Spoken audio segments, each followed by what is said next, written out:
Vivimos en una época de ansiedad laboral, con titulares semanales advirtiendo que la inteligencia artificial amenaza nuestros empleos. Nos dicen que podría cambiar todo tipo de trabajos, incluso los considerados intocables. Ese miedo no es irracional. Los cambios tecnológicos han transformado los mercados laborales, pero mientras tememos que algunos trabajos desaparezcan, ya sucede algo más concreto. Los países desarrollados enfrentan escasez de maestros y doctores. Estos trabajos son muy estables, no desaparecen en recesiones y son esenciales para la sociedad. Sin embargo, en toda la OCDE, la fuerza laboral docente está envejeciendo rápidamente, justo cuando menos personas están entrando a reemplazarlos. Las carencias han existido en la educación durante mucho tiempo, pero normalmente eran manejables. Últimamente ya no lo han sido. Según la UNESCO, se necesitarán millones de nuevos maestros para mantener los sistemas educativos en 2030. En salud, la situación es peor. La Organización Mundial de la Salud advierte sobre una escasez global de alrededor de 11 millones de trabajadores de la salud para el año 2030, impulsada por el envejecimiento de la población y el retiro del personal médico a un ritmo más rápido del que están siendo reemplazados. Todos coinciden en que es un problema, y varios países desarrollados ya usan la misma solución.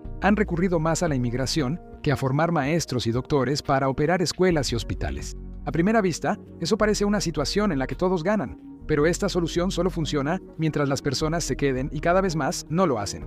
Así que, como siempre, tenemos algunas preguntas importantes que responder. ¿Por qué están desapareciendo los trabajadores esenciales en primer lugar?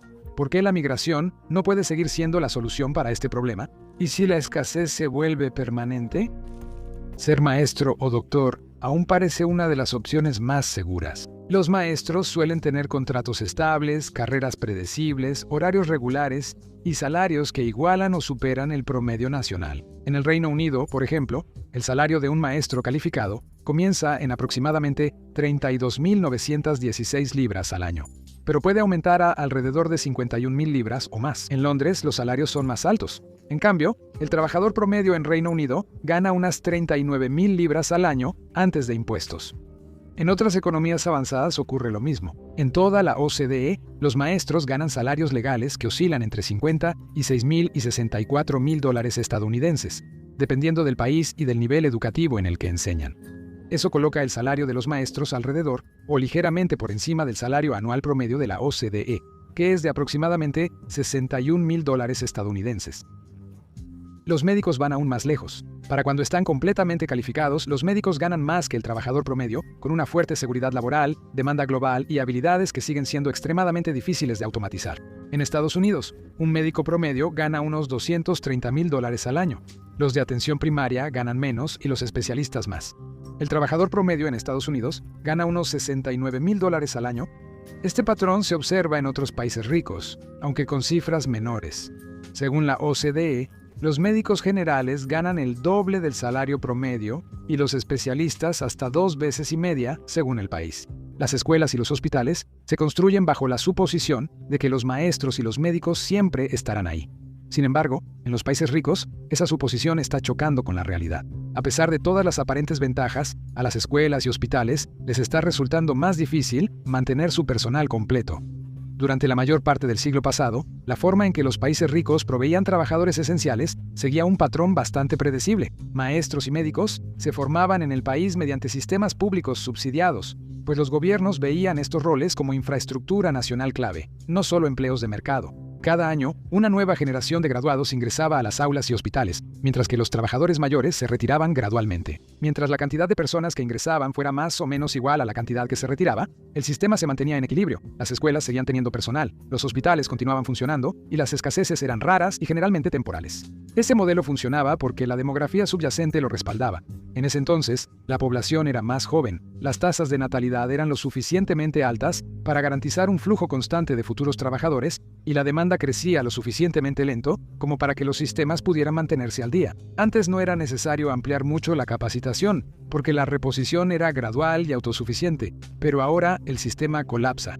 En casi todos los países de altos ingresos, las poblaciones están envejeciendo rápidamente, lo que ejerce presión sobre el sistema de salud desde 2 frentes al mismo tiempo. Muchos médicos se están acercando a la jubilación justo cuando la población en sí misma está envejeciendo. En Japón, Italia y Alemania, más del 20% de la población supera los 65 años y la cifra sigue creciendo. Las sociedades envejecidas requieren más atención médica ya que las personas viven más y enfrentan más enfermedades crónicas. Las tasas de natalidad en países desarrollados están muy debajo del nivel de reemplazo de 2.1 hijos por mujer. En Corea del Sur, Italia, España y Japón, la fertilidad es de 1.2 o menos, incluso en países antes con altas tasas. En Reino Unido, Francia y países nórdicos, ha bajado la cantidad de jóvenes que ingresan al trabajo, mientras crece la demanda de maestros y doctores. Así que la pregunta obvia es, ¿por qué no capacitamos a más de ellos? El problema es que capacitar a nuevos maestros toma años, y capacitar a doctores a menudo toma una década o más desde que entran a la universidad hasta que obtienen la certificación completa. Las carencias actuales provienen de decisiones tomadas hace 10 o 20 años, no de fallas recientes en las políticas. ¿Cuántos sitios de capacitación financiar o cuánta presión soportarían estos sistemas? Cuando llegan las olas de jubilación, no hay manera de acelerar el proceso lo suficientemente rápido para compensar, y la pandemia solo empeoró este problema de tiempos. COVID-19 no causó la escasez, solo la evidenció y aceleró el retiro anticipado de maestros y trabajadores de la salud experimentados, justo en el momento en que la demanda estaba aumentando.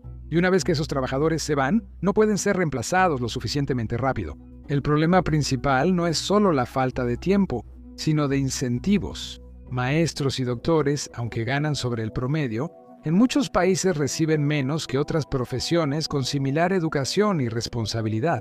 Las estructuras salariales públicas suelen limitar las ganancias con bandas salariales fijas, que contrasta con las profesiones del sector privado, donde el salario puede seguir aumentando con la experiencia, el desempeño o la demanda del mercado.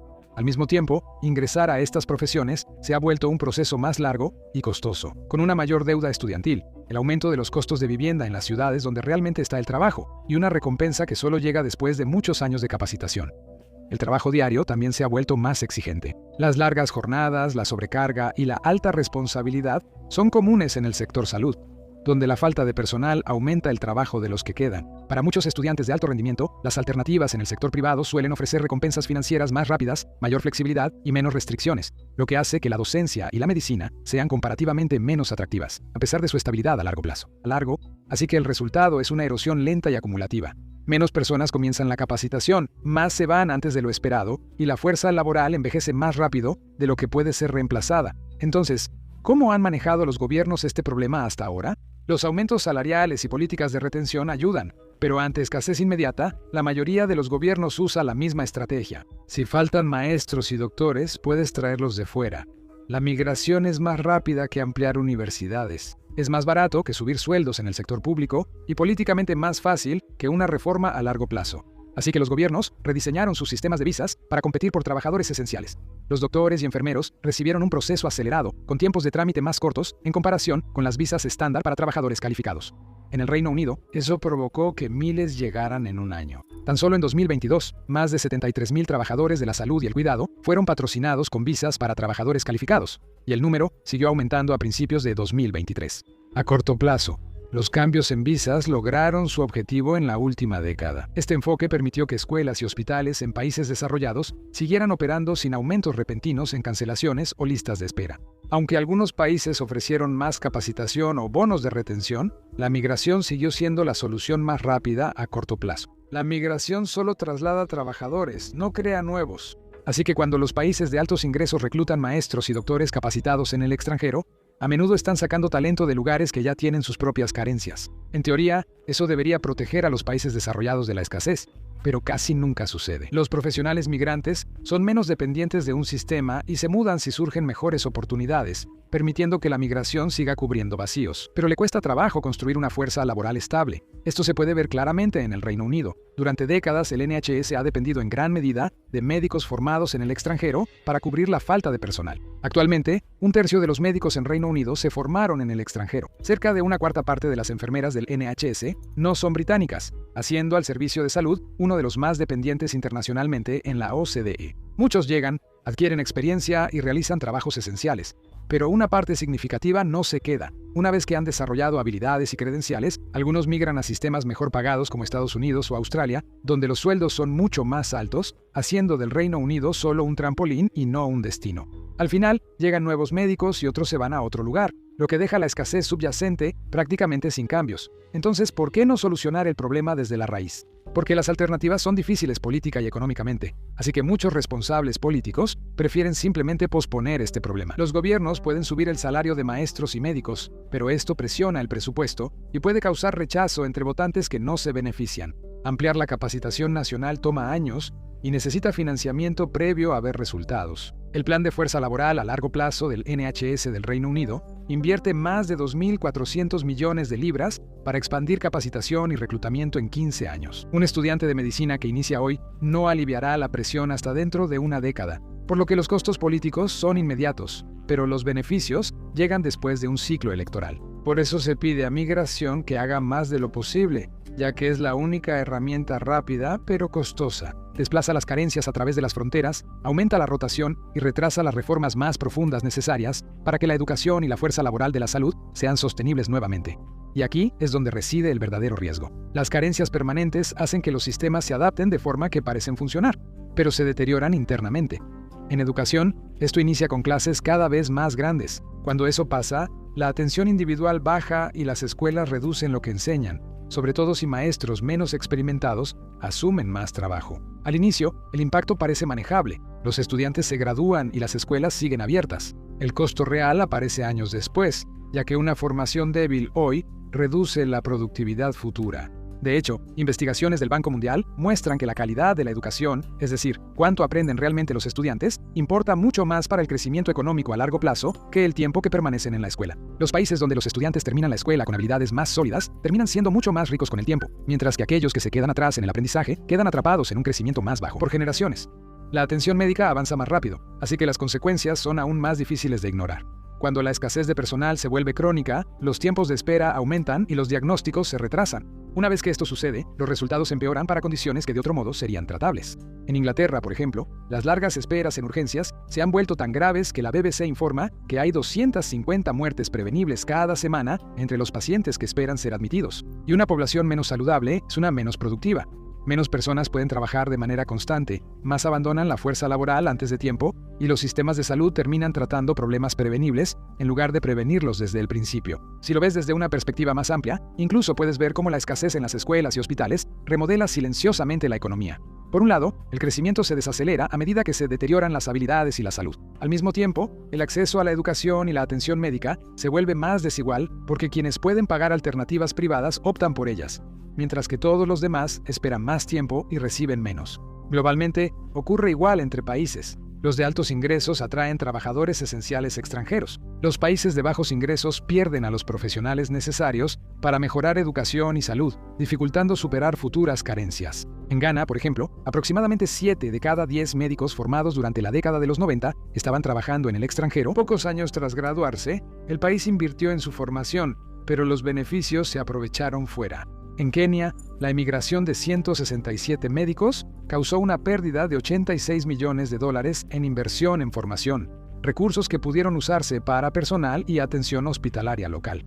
Norteamérica y Europa emplean cerca de 2/3 de los trabajadores de la salud mundial. África tiene casi una cuarta parte de las enfermedades globales, pero solo el 3% del personal sanitario mundial, mientras que otras regiones cargan con menos enfermedades. Esto ocurre cuando los trabajadores de la salud dejan los sistemas que los necesitan por los que pueden pagar más. Así que la escasez afecta todo, desde la desigualdad hasta el crecimiento, pero también hay evidencia de que esta dinámica puede desacelerarse y en algunos casos revertirse.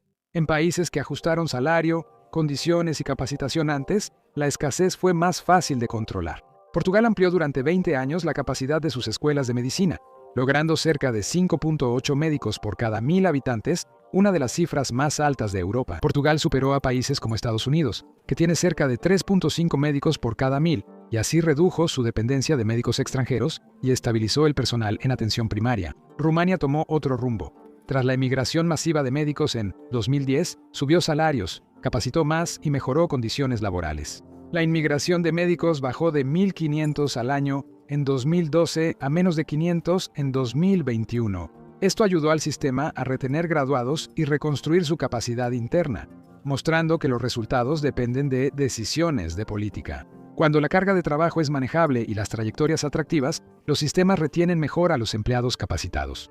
La tecnología también podría ayudar a aliviar estas carencias, pero solo si se utiliza de la manera correcta. La inteligencia artificial no debería ser un reemplazo para los maestros y doctores, sino un multiplicador de fuerza. Al reducir el trabajo administrativo, agilizar las tareas rutinarias o liberar a los profesionales para que se concentren en las partes del trabajo que solo los humanos pueden hacer, puede hacer que estas carreras sean más sostenibles en lugar de vaciarlas. Al final, el verdadero peligro no es que las sociedades de repente despierten un día sin maestros y doctores. Es que los sistemas dejen de tratar la falta de personal como un problema temporal que debe resolverse. Una vez que empezamos a aceptar lentamente la falta de personal como la norma, el costo afecta más allá de aulas y hospitales. Frena el crecimiento, debilita habilidades y salud y dificulta reemplazar trabajadores de los que depende. Y eso nos lleva de regreso a donde empezamos. Estamos viviendo una época de ansiedad laboral. En muchas partes de la economía, la gente está preocupada de que la tecnología no solo cambie los trabajos, sino que podría eliminarlos por completo. Entonces, ¿qué pasa en los sectores donde la tecnología podría hacer que los humanos sean menos necesarios?